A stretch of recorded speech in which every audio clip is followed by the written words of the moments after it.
not their fault. I am asking Congress to amend this bill and increase the ridiculously low $600 to $2,000 or $4,000 for a couple. I am also asking Congress to immediately get rid of the wasteful and unnecessary items from this legislation and to send me a suitable bill, or else the next administration will have to deliver a COVID relief package, and maybe that administration will be me, and we will get it done. Thank you very much.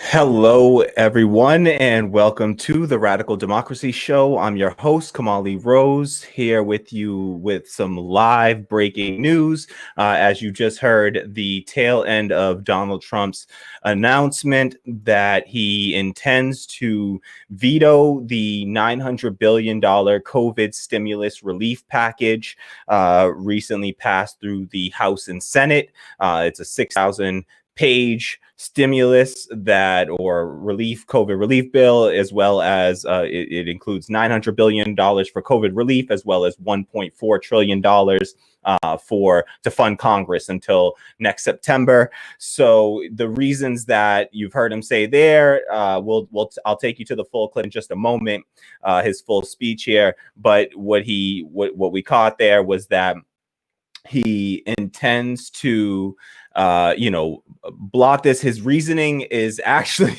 let's take a look. So we're going to take a look at the full clip in just a moment.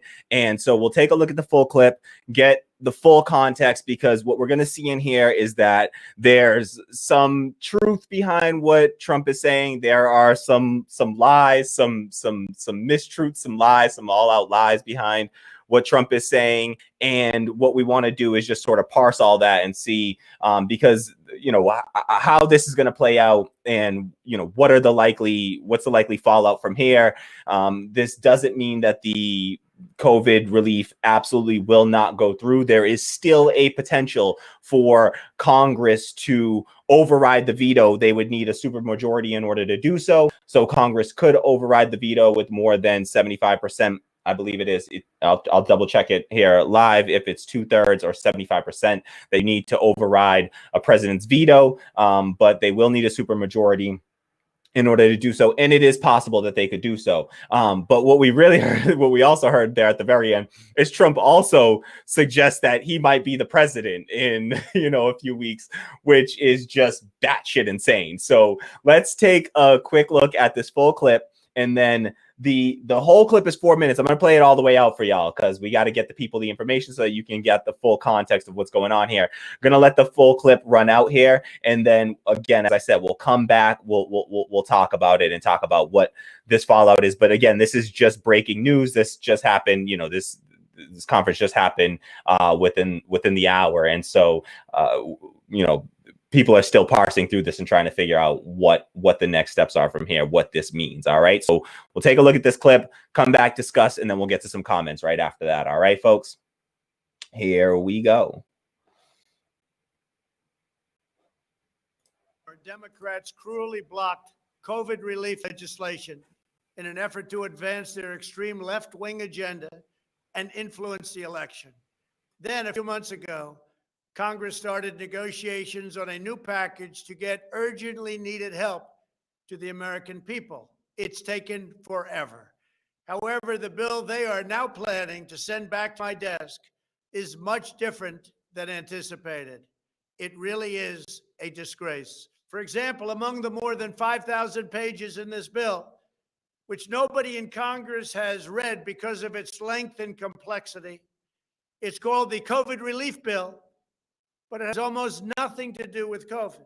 This bill contains $85.5 million for assistance to Cambodia, $134 million to Burma, $1.3 billion for Egypt and the Egyptian military, which will go out and buy almost exclusively Russian military equipment, $25 million for democracy and gender programs in Pakistan, $505 million to Belize, Costa Rica, El Salvador, Guatemala, Honduras, Nicaragua, and Panama.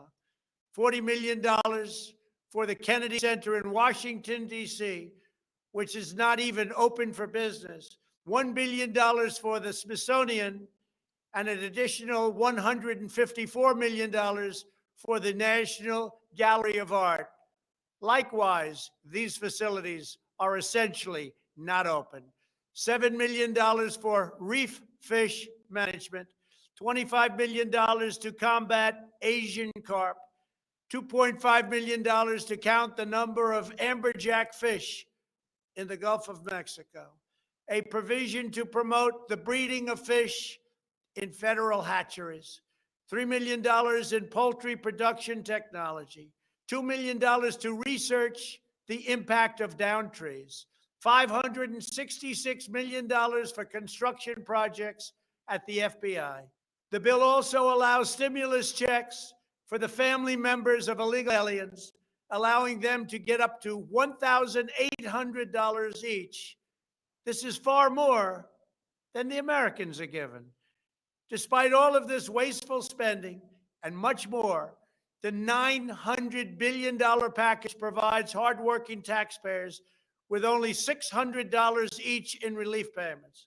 And not enough money is given to small businesses, and in particular restaurants, whose owners have suffered so grievously. They were only given a deduction for others to use in business their restaurant for 2 years. This 2-year period must be withdrawn, which will allow the owners to obtain financing and get their restaurants back in condition.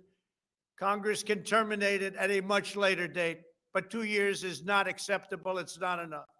Congress found plenty of money for foreign countries, lobbyists, and special interests, while sending the bare minimum to the American people who need it. It wasn't their fault. It was China's fault, not their fault.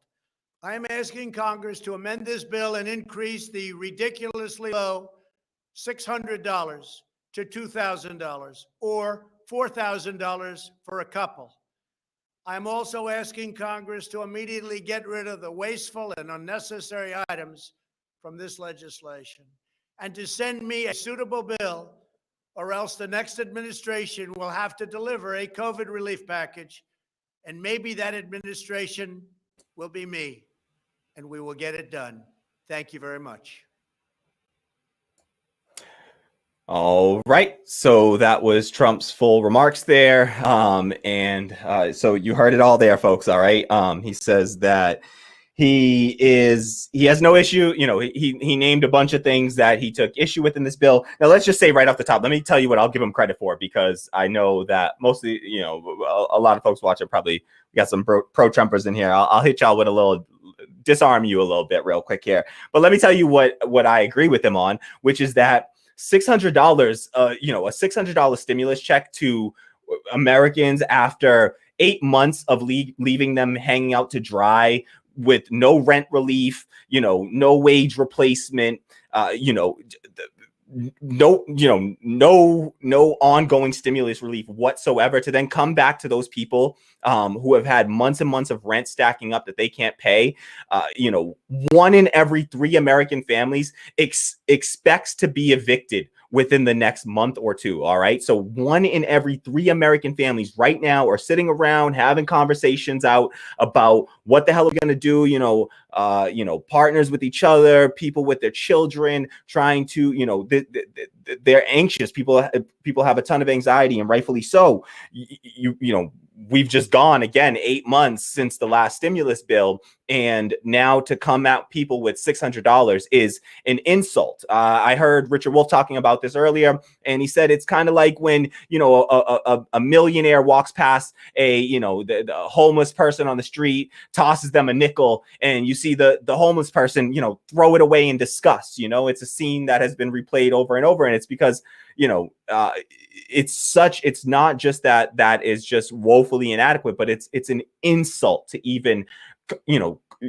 approach the people with such, you know, such a low number, that's such an insufficient amount of money. And so what,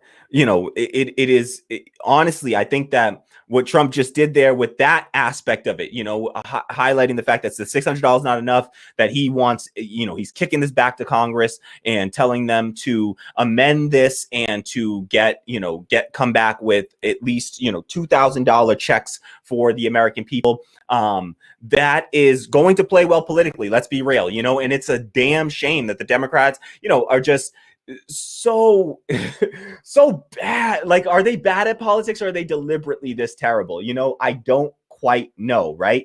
But he's actually not wrong, right? He's not wrong in the sense that this is woefully inadequate. People are pissed. It's not enough. And to come back after 8 months and to come with that, it's we all know that what that means for the people at the bottom. That is, it's simply not enough. It's not enough to keep people whole. And so that's going to play well for him. I mean, he has a bunch of other rhetoric mixed into this.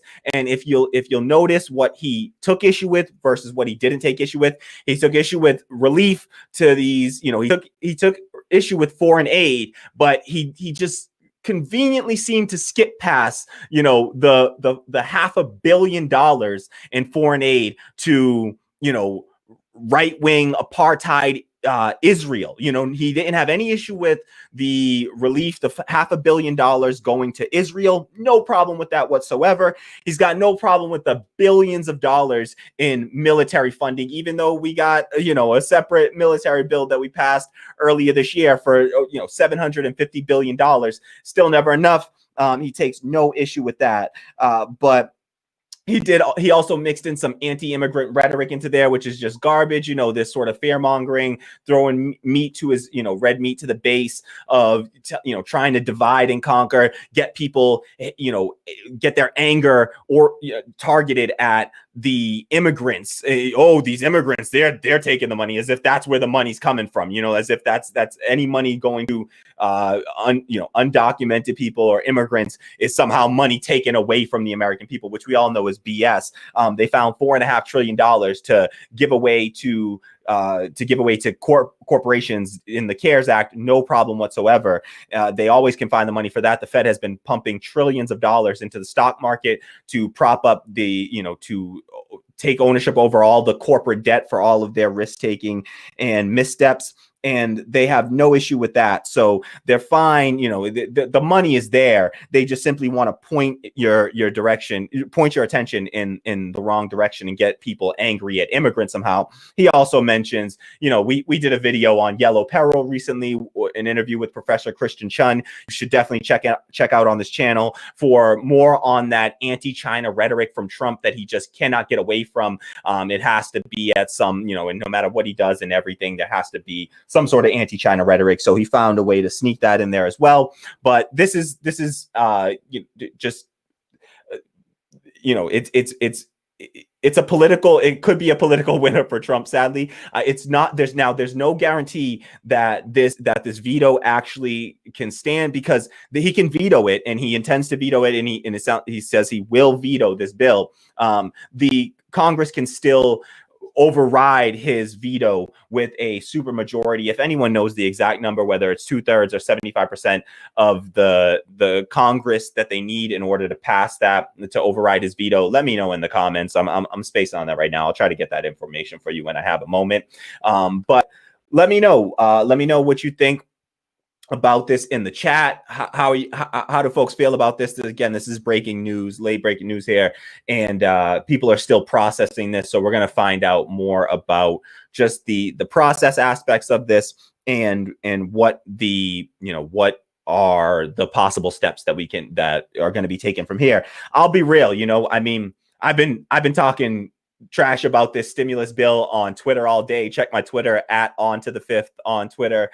You can check it out. I've been irate and railing against the stimulus, this so-called COVID relief bill all day, because it's just woefully inadequate, and the people need more. And I honestly believe that we all need to be out in the streets protesting this. We need a general strike, and we need a general strike in this country right now. Like, this is the time. Enough is enough. If you're not fed up and you're not insulted by this COVID relief bill, we should all be outraged. We should be insulted. We should be outraged. You got 250 million people striking in India. 250 million workers are striking in India right now, all right, over the threat of privatizing farming and privatizing the farming industry. All right. Here you got people, hung out to dry in the middle of an economic depression and global pandemic with over 300,000 Americans dead. We've handled this pandemic worse than any other country. And for some reason, I think that the American people just simply lack a class consciousness and a revolutionary spirit that, we're sitting here just taking it on the chin when we should absolutely be out in the streets right now. Hashtag general strike. It's the only way. I've tweeted this recently. I become more and more convinced every single day that a general strike is the only way poor, working class, marginalized people are ever going to get a damn thing in this country. Until then, they will continue to eat the whole damn pie while throwing us the scraps and allowing us, the top 1% eats the whole damn pie. They throw the 99% the scraps and let us fight over crumbs. And that's what they're doing. We're trying to pit, native person versus immigrant, Democrat versus Republican, work unemployed versus employed. They will try to divide us along as many lines as they can to try to get us fighting over these scraps when really, they're walking away with the whole damn pie right now. And that's what we need. The people need an ongoing continued stimulus. In other countries all around the world, they have not faced the same kind of economic crisis as us. They have not faced the same kind of public health crisis as us. Why?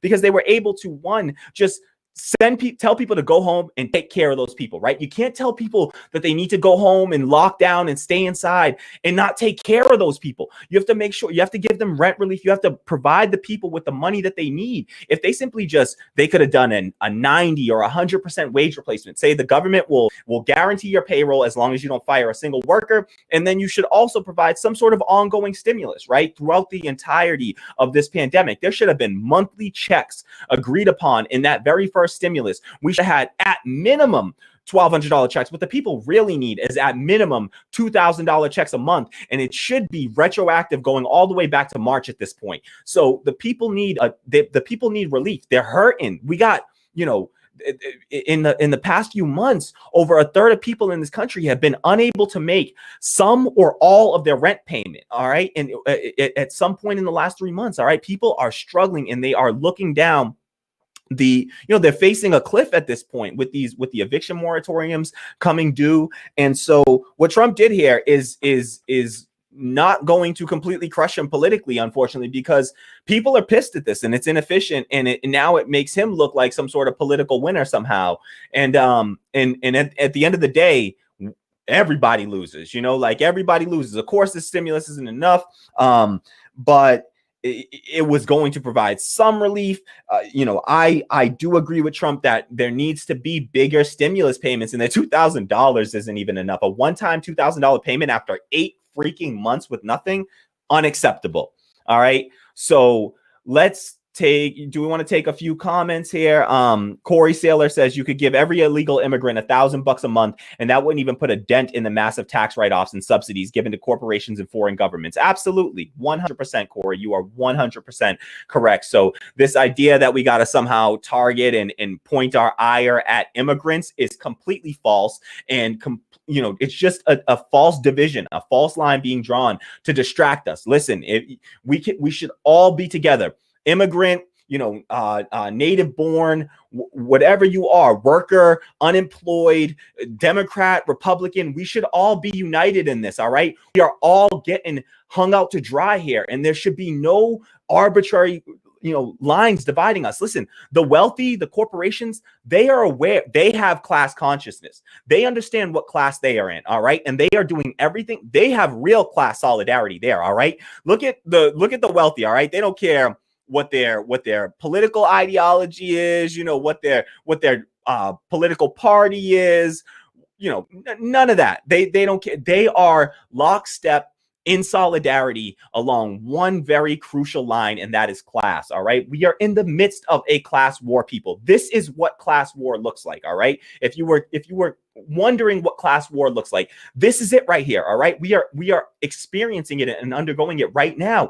And what we need is to develop class consciousness in the working class, and to rise up and fight together, all right? To put aside our differences once and for all and fight side by side against the ruling class, all right? It's us against them, y'all, all right? Fuck this Republican, Democrat, left, right, Christian, Muslim, native, immigrant, like, screw all that noise, all right? Don't let them distract you with that garbage, all right? Where we need to have solidarity is across class lines. We need to recognize that we all share the same class, all right?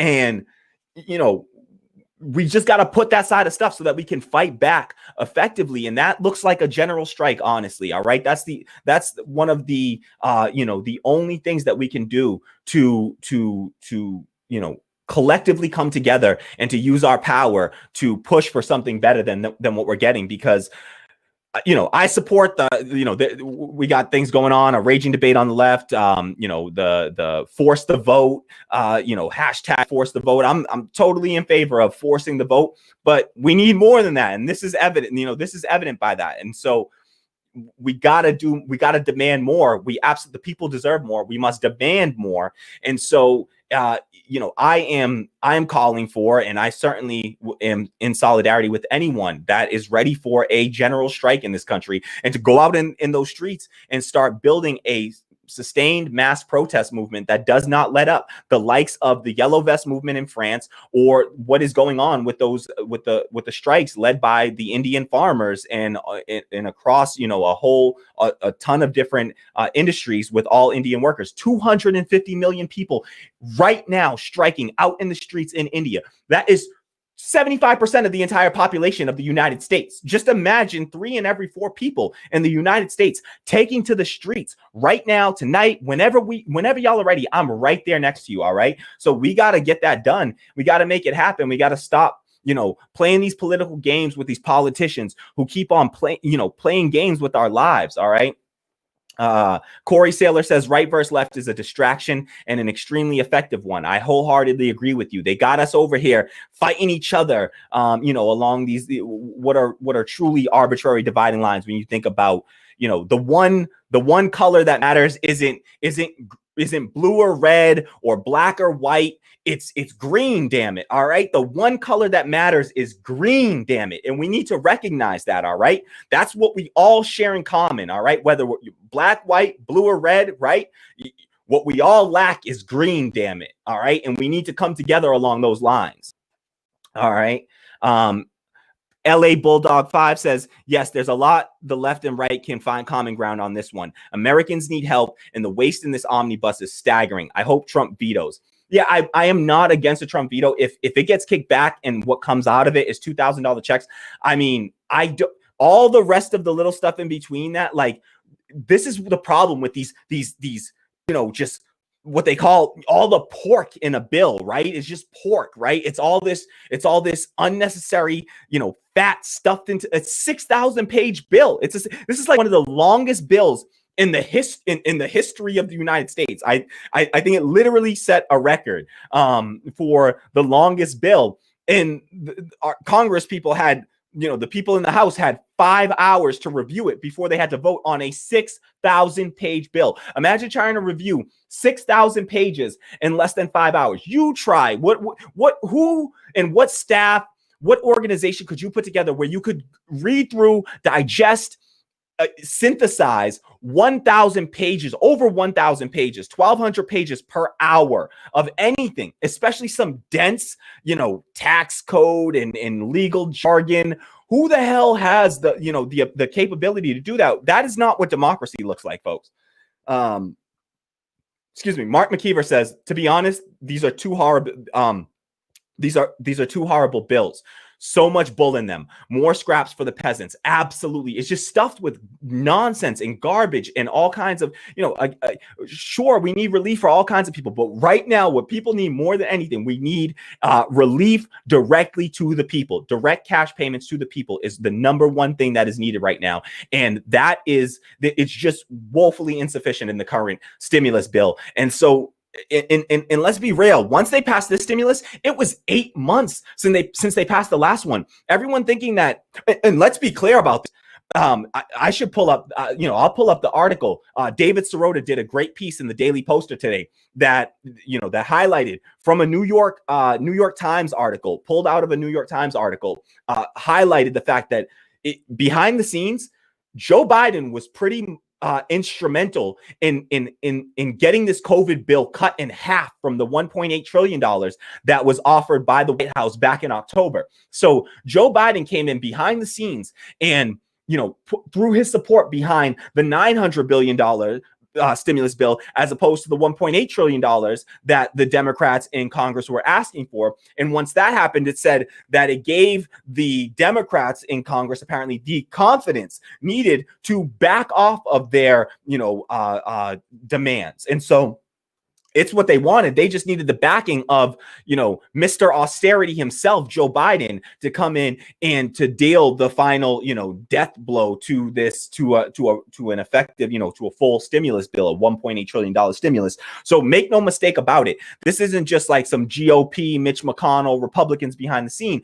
This is orchestrated between the GOP and the Biden, neoliberal Democrats. So the corporate Democrats and the corporate Republicans, they get together and they screw the American people over. And you're going to have a bunch of right wingers coming in and a bunch of Republican, loyalists and Trumpists that come in and say, oh no, it was all the Democrats. It was all Pelosi and all Schumer. And then you're going to get a set of Democrats or lefties that come in and they say, oh, it's all, more the neoliberals and stuff. Let's be real. It's more the neoliberals, the Democratic Party loyalists that will come in and they'll say, oh no, it's all the GOP. It's all Mitch McConnell. And the reality is behind the scenes, it's all of them. We don't have a true, even a two-party system. There is one corporate party. That's it. All right. And they just give us the illusion of some sort of difference. And you got to recognize that. All right. If you're on the right, how come, we on the left are capable of criticizing the Democratic Party that we're supposed to fall under?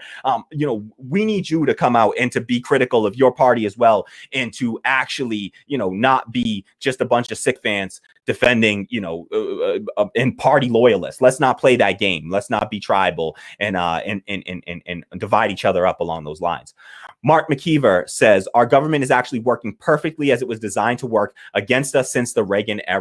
100%. Mark, you are spot on. This is by design. This is a feature, not a bug. All right. This is the system working exactly as it was intended. And look now, who knows? Maybe the Democrats just go off. They blame Trump. They say, we'll wait till after Biden gets elected. Then we'll do a stimulus. Then once Biden's elected, what do you think happens when Biden gets elected? I'll tell you what's going to happen when Biden gets elected. The Georgia race is already going to have happened. Most likely situation is that Republicans pick up 2 seats in Georgia. They maintain control over the Senate. And what happens then? Then the Democrats use that as an excuse and say, I'm sorry, people. I'm so sorry. We simply cannot get a stimulus bill done because the Republicans and Mitch McConnell keep blocking it. And they're obstructionists and they're obstructing. And we do that for 2 more years while the people suffer. There were reports, a recent study came out that proved that there have been, over 10,000 deaths attributed to the evictions in this country during the pandemic. So in states where the eviction moratoriums expired sooner, there have been across the board increases in COVID cases and COVID deaths. Why do you think? Obviously people need to be sheltered in place right now. If you're not allowing people to shelter in place, they can't protect themselves. They can't protect their communities. So what's next? What comes out of this? What Up America says we should be happy. At least the large corporations and major shareholders are having a good year. Yeah, check out the stock market. The stock market's doing just fine, y'all. All right. Look throughout all this and you tell me what the stock market really represents. You just think about how you and the people that you know around you have been feeling throughout this pandemic. And then take a look at the stock market and see that graph of rich people's feelings. And you tell me if it has any actual real, correlation with the real economy? Does the stock market actually correlate in any way with the actual economy and what people are feeling down on the ground in our economy? So What Up America says, this is going to backfire like a banana in the tailpipe. Congress won't pass that ish ever. They are bastards. I don't. What Up America says, I sincerely doubt there will ever be $2,000 checks. Corporations receiving socialism don't want workers to have a taste of that. Absolutely. When you start to give people things and they start to realize, holy shit, this is what it feels like to actually get something back from the government that I helped to fund, that I worked to fund, then you can't give people a taste of that. They didn't want to. That's why they fought so hard to try to keep any kind of ongoing stimulus out of the first package. And it was Bernie Sanders was the reason that we got the, federal pandemic unemployment compensation, that $600 a month, $600 a week plus up, that radically changed the financial situation for many working class Americans. And so they do not like the idea of people getting a taste of that and realizing that, wait, our government is actually supposed to do things for us, the people. So they don't want you to smell or taste that at all. Let's see. So, Corey says they're all friends in real life. If you don't believe me, just look at all the photos of Chuck Schumer and Mitch McConnell and Dianne Feinstein and Lindsey Graham all hugging it out and yucking it up. And they're all buddies. And we got to realize we need to start to build some of that same solidarity that they have. And we got to build it across these stupid, arbitrary party lines, all right? They're dividing us along BS reasons, and they got you paying attention to things that don't really matter, all right? They got us fighting over crumbs while they laugh their way all the way to the bank on us right now, all right? So we gotta start to recognize that and stop letting them divide us up like that. LA Bulldog 5 says, once again, Trump just saying what most of us are already thinking. He's totally right. Wasteful, irresponsible. Veto this trash bill. He is not totally right, LA Bulldog 5, but he is right in the sense of this bill does not deserve to pass as it is and should have at minimum the $2,000 a month stimulus checks. I just fear that now what this means is that Americans are getting nothing whatsoever for the foreseeable future. And I do not think that a Biden presidency gets us any closer to a stimulus relief bill, unfortunately. Corey Saylor says, still, this bill needed a veto despite his flawed reasoning. I agree. This bill just had no right passing as it was. And I agree with Trump in that regard. I am not a Democratic Party loyalist. I am willing to give Trump credit where credit is due. And while I disagree with him wholeheartedly on all of his other rhetoric surrounding all the other things that he points to in it, I do believe that we could have and should have passed a far skinnier relief bill that was simply targeted at COVID relief and made sure that was the focus of it. And it should have come months ago. It should have come back in October. And I said it back then. You can go check the receipts. I said it back then and called for Nancy Pelosi to accept that damn deal back in October. All right. I was very adamant about that. I said that this was probably the last best relief package possible, and it has so far played out that way. So Mark McKeever says Pelosi was quoted saying that the White House offer of $1.8 trillion was, quote, not sufficient enough. The current bill has $500 billion from the original CARES Act, only $488 billion of new money. Master negotiator, my ass. What she precisely said, in fact, Mark, was that she would not accept half a loaf, when in fact, she was offered $1.8 trillion. Here, months later, she comes back and accepts $900 billion, which is literally half the damn loaf. All right. So she did accept half the loaf. And what it proved was that this was purely political. And it was all about not giving Trump a political win before the election. And the Democrats were willing to sacrifice, struggling Americans. And the Republicans didn't do as much as they could to fight for it either. So they deserve no credit in this sense. But the Democrats damn sure had something on the table. And honestly, if they had worked with Trump back in October, I think that they would have passed that $1.8 trillion relief bill. And it would have been a far earlier and far more significant stimulus bill back then. And so, which would have included the $1,200 checks and as well as $400 a week added benefit for unemployment instead of the $300 on shorter term basis in this current relief bill.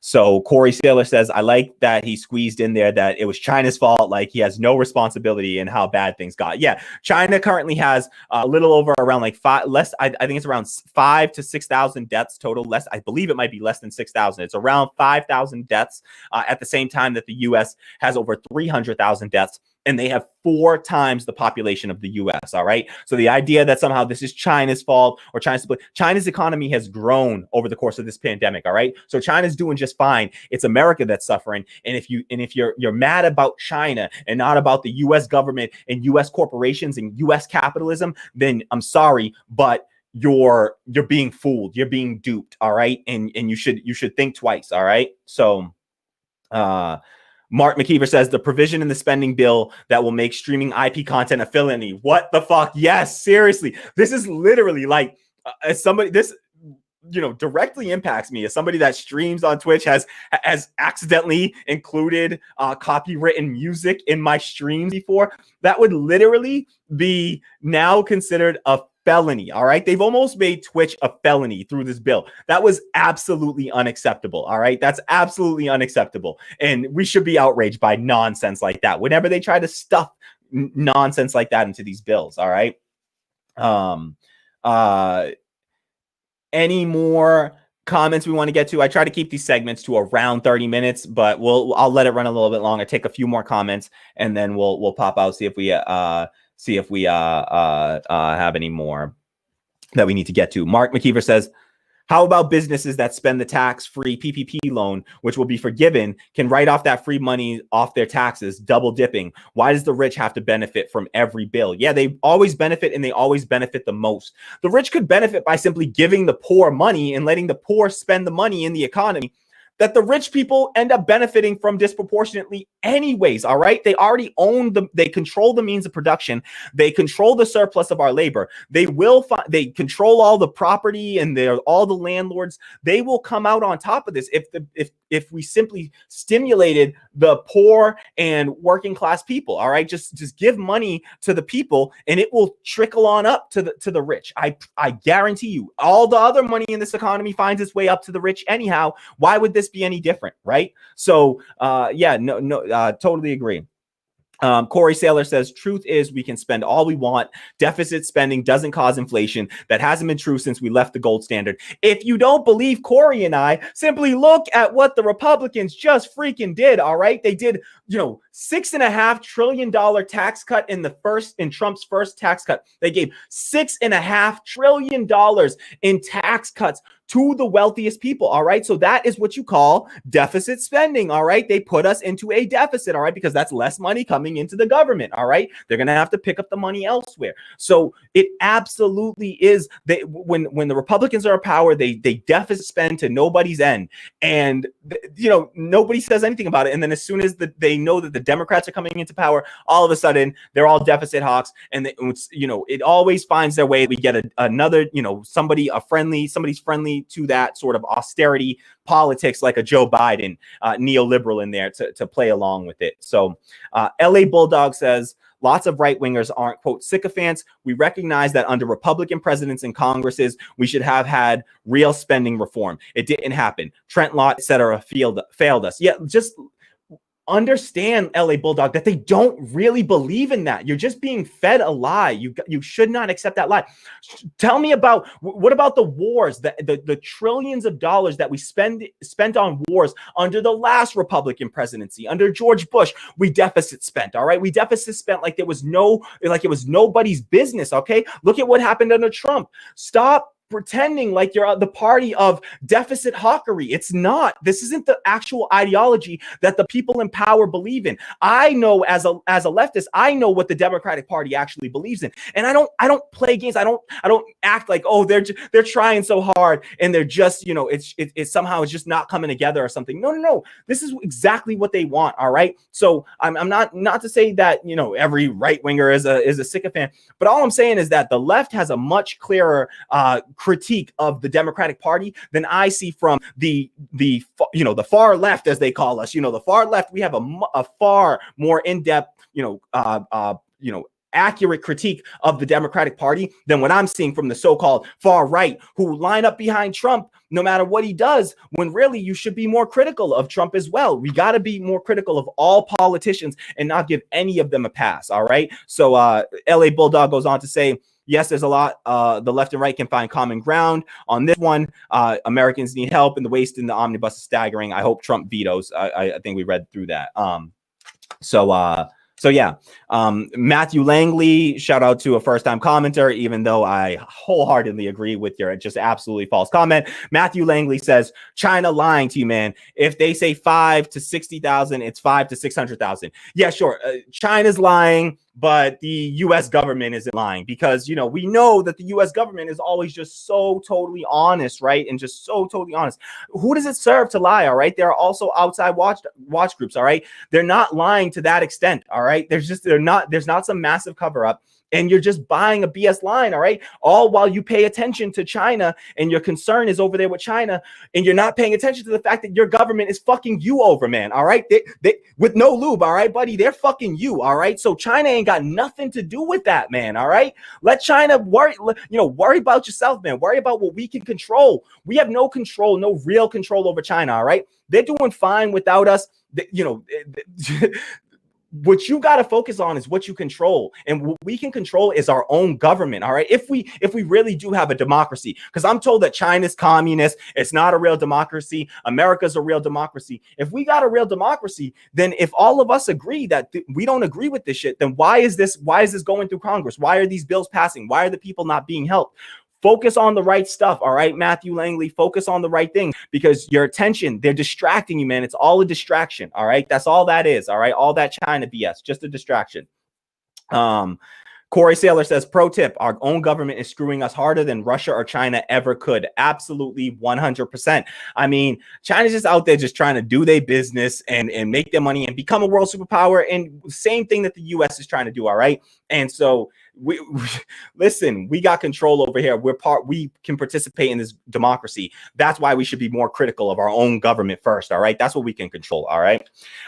What If America says, China also manipulates its currency and pirates IP constantly. They are a massively dishonest government. Listen, this whole like China cheat, currency, is a currency cheater. Like, don't fall too into that sort of trap. One, I don't think a lot of us actually understand monetary policy that in depth to be able to speak on that. I honestly can't speak to that directly, but here's what I know. What the U.S. government is doing and what U.S. capitalists and corporations are doing is far more important than anything that the Chinese government is doing for the American people, all right? For people currently in this country, all right? So, and this idea of like them being IP thieves, just scrap that whole thing. One, I'm not trying to play whataboutism, but the U.S. absolutely does that shit all over the world, for one. But beyond that, we actually gave away our IP to China through the TPP, through the so-called free trade agreements.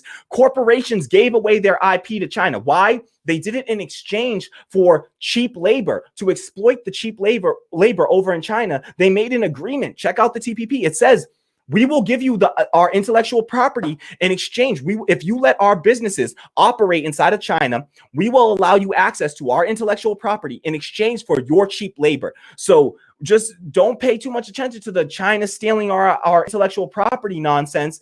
They don't need to. Corporations gave it away to them through deals that screwed the American people. And that should be our focus. All right. So that whole like China's a currency manipulator and an IP thief, more just sort of yellow peril rhetoric that gets you angry and distracted, trying to focus on China and what they're doing instead of focusing on what the U.S. government is doing and focusing your anger and attention onto that. Corey Saylor says, you're right about the currency and pirating, but it's not that they're inherently dishonest. They are using our own capitalism at all costs policies against us. And I agree, but I would seriously urge you to look into what happened through the TPP and the fact that I've worked for software companies. We we made agreements. We made agreements that said we will give you our intellectual property. These corporations will give you their intellectual property if you let them do business in China. Why do they want to do business in China? Because China is the number one, growing economy, and they are surpassing the U.S. in consumer spending. So if you want to sell stuff, China is one of the prime places to do so right now. All right, and it's only increasing. So just keep an eye out on that, because we shouldn't lose sight of that. These trade deals have screwed over working people, not just here in this country, but all around the world, including in China as well. And it allows the exploitation of labor and, the outsourcing of jobs at the expense of American workers. And it's not the Chinese, it's not the Chinese people, it's not the Chinese immigrants, it's not the Asian Americans that are causing that. It's U.S. corporations, most of them run by white men, cis white men typically, and it's the U.S. government as well. All right, that's been party to that. So, and that's through the TPP that folks like Joe Biden champions and Trump left intact. All right, so. Corey Saylor says TPP is one of the most destructive policies that ever passed through Congress, and that ain't China's fault. Exactly. China did not pass that through our Congress. If they did, then you should take issue with the fact that foreign governments can lobby so effectively in our Congress over the will of the American people. And that should be what upsets you more, that corruption of our, what our Congress allows, than the Chinese people or, the Chinese government per se. They have, now don't get me wrong, there's a whole lot of things we can criticize the Chinese government about, all right? And we should, but certainly we should focus our attention first on what the American government is doing, because there's far worse offenses taking place right here on our soil. And those are things that we actually are supposed to have control over through our democracy. Sorry, I've been going. No, breath. All right. So What Up America says, I lived in Asia for many years. China and the U.S. do the same crooked crap. Yeah, I agree. And What Up America says, good point, Kamali. I feel like I've experienced China differently because I lived near there for many years and still connected to those issues. Yeah, no, and I totally get it. I'm no expert, but I'm drawing from enough sources that I feel like I can make a solid statement and have a solid stance on it. But I don't want to undermine or invalidate your own lived experience, for sure. Corey Saylor says, quote, foreign governments can lobby our government so effectively. That's what I meant by them using our own capitalism against us. Yeah. Great point, Corey. Absolutely. This is what our capitalist system has allowed and has enabled. And so let's focus our attention on that, and because that's what we have control over. Mark says, great segment, guys. Props to Tammy. The flow of the show was great. Absolutely, Tammy. Spot on. Thank you so much for your help over there. Super producer Tammy. Shout out. Thank you so much to everyone for watching. Completely forgot to tell everyone to hit the like button, subscribe, and share. So sorry that I'm doing that so late, but if you haven't, thank you. What up for doing so. If you haven't done so already, please hit the like button down below, subscribe to the channel, share this out on social media so we can share this message and try to bring working class people together and try to advocate for a general strike in this country once and for all.